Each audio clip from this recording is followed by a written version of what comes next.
Wushu Association of Assam Pen Paterpi Pongsi, Sai SAG Sentaralong, Surihini Ra Inkorapli Ankana Parman, East Zone Khelo India Wushu Women League, Arakoyachi Clonipai Ketompen Nipai Trokar Nian, Niplia Baha, Mesen Pen, Pachun Pon.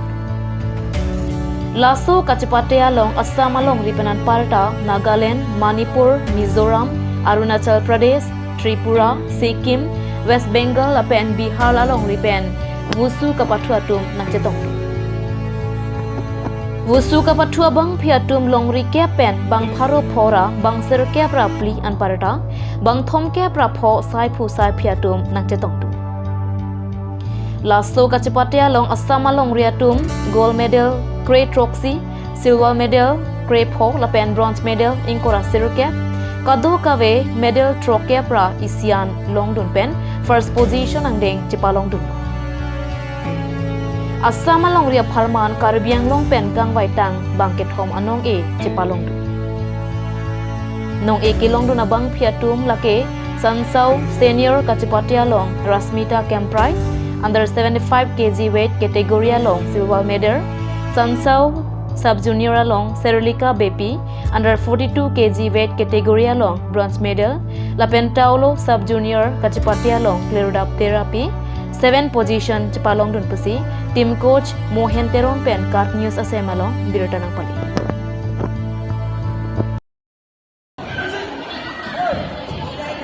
Selika.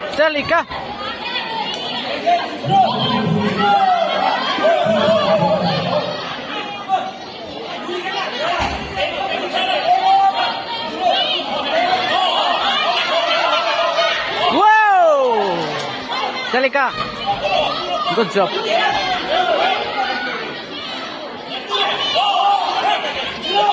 Wow, lesson, Selika. Into right, ting ơi.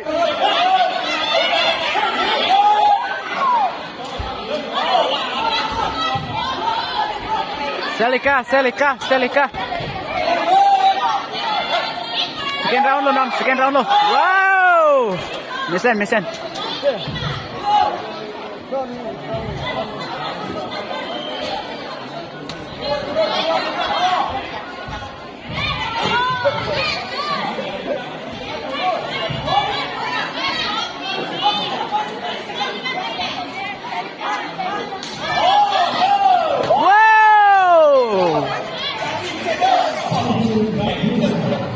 Lang mesan lo.